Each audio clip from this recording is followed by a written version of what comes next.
So the first thing we're going to need to do before we can talk about the types of roots we have is to make sure you understand the difference between rational and irrational roots.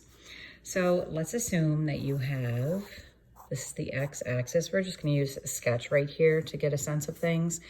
If you have a parabola that's inverted like this, meaning it was reflected in the x-axis, so that would have like a negative lead coefficient, right?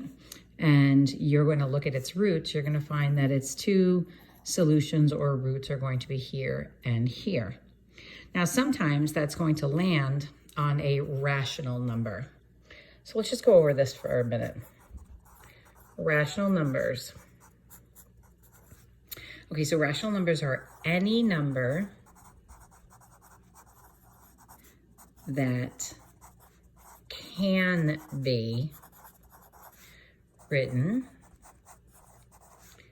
as a single fraction and sometimes referenced as a simple fraction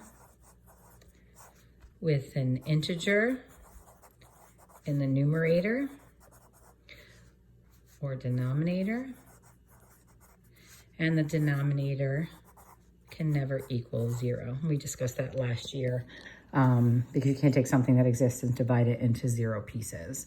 So let me give you a couple examples here just to make sure we are understanding each other. So the number 6. So that is rational because I can write it as a simple fraction with an integer in the numerator and an integer in the denominator, okay? Here's another example of one. If I have -2/7, that would be a rational number as well because you have an integer in the numerator and you have an integer in the denominator. Then you might look at something like this and you might think, well, that's not rational because that's not an integer in the numerator and that is an integer in the denominator.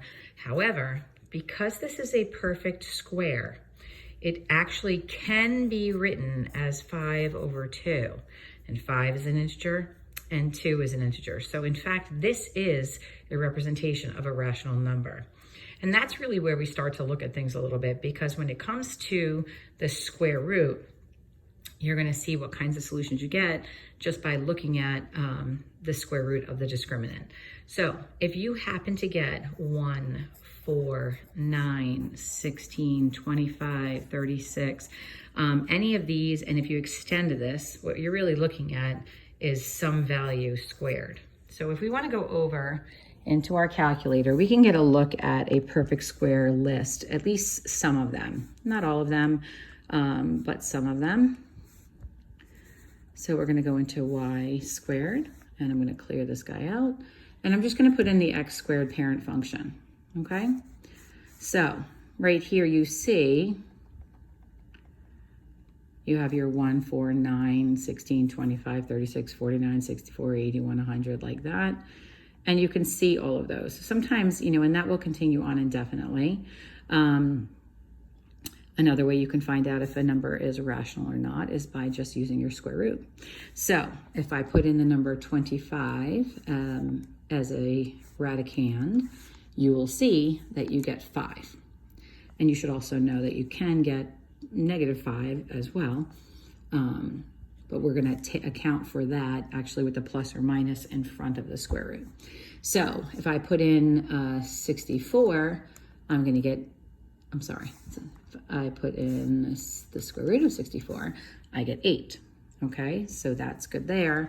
If I put in the square root of 63, however, you're going to see that it has a decimal value that goes on indefinitely, and that's because that is not a perfect square. So what ends up happening is, if you have the square root of a perfect square, oops, just like being in class, perfect square, that will lead you to a rational number. Okay? Any others, if you take a square root of a non-perfect square, if you take the square root of a non-perfect square, then that will give you an irrational number. Okay?